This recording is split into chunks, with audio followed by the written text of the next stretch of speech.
Well, if you don't speak up, you may avert the punishment that would be due you for speaking up at that point. You may avert that or delay it. And maybe it will come at you in magnified form later, as is very likely, because problems not dealt with promptly tend to multiply, as we all understand, if we have any sense at all. But there's some other price you pay too.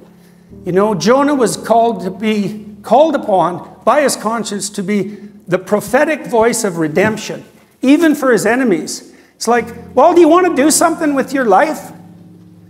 It's difficult life, you know. You might want something along with it that impels you to rise to the occasion. And being a prophetic voice that could redeem even your enemies, that's not such a bad destiny.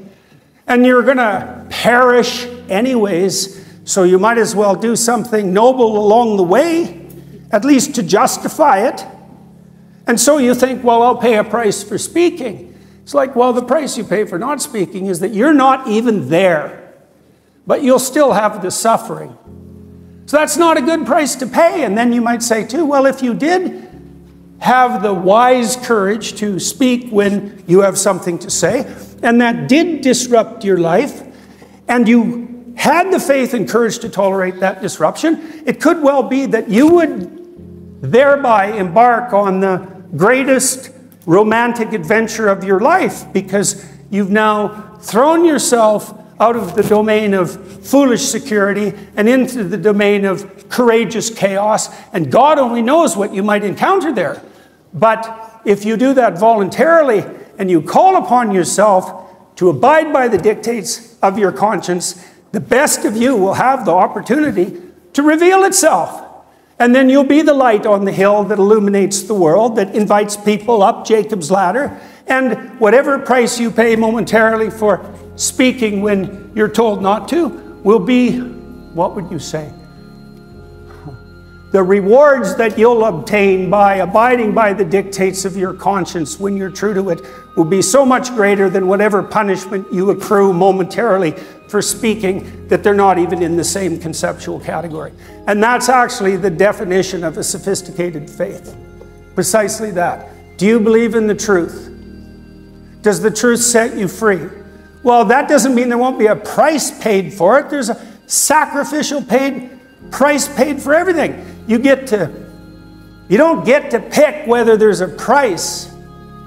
You get to pick what you're willing to pay the price for.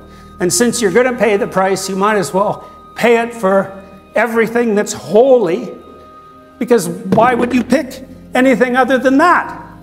Especially when the ship of state is in danger and you've been called upon to speak. And so it's useful to understand this, because it could be that you're apprehensive to make your case known. And it could be that you have reason to be apprehensive, but it might also be that you don't understand the treasure that waits for you in the realm of that dragon. And you don't understand that by rejecting that call, you're rejecting everything about you that would enable you to nobly withstand the slings and arrows of fortune. And so if you understand that, as you should, and the story of Jonah is a pointer to that understanding, well, then you see that with that wisdom, there's no choice. Why would you not do the best thing that you could do?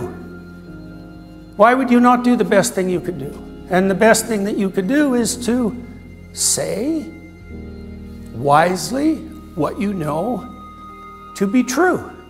And if you have to pay a price, then that's the price you pay, knowing that there isn't a better option than that, no matter what happens to you. A study conducted by psychologist Daniel Wegner regarding thought suppression suggests that the act of avoiding difficult truths or processing difficult emotions with intensity often intensifies their impact on one's life over time, rather than decreasing it. This finding is in agreement with prominent personality psychologist Jordan Peterson's perspective, who posits that silent problems grow in difficulty, and that the consequences of choosing silence often become far more detrimental than those of speaking up from a moral standpoint. From a philosophical viewpoint, the thought of becoming the best version of yourself resonates deeply with this concept. Nietzsche, one of the leading thinkers in this area, strongly believed that facing life's unpredictable chaos and daunting challenges was absolutely crucial for personal development and enlightenment. Just by grappling with these challenges, one could transcend mediocrity and effectively realize their true potential for growth and self-actualization. In his renowned speech, Peterson encourages to strive for courage over comfort, urging us to confront our innermost conscience, even if it might lead to hardships and difficulties, utilizing the metaphor of stepping into difficult chaos. Reflects life's ever unpredictability and also presents its inherent potential for growth. He emphasizes that while speaking our truth is often an uphill battle, the reward, a lively, purpose-driven life, is immensely more valuable than the perceived cost of speaking out. Ultimately, it's about embracing the noble path towards genuine growth and self-discovery. Let me know your thoughts on this subject, and I sincerely appreciate having you here. Thank you for watching, and goodbye.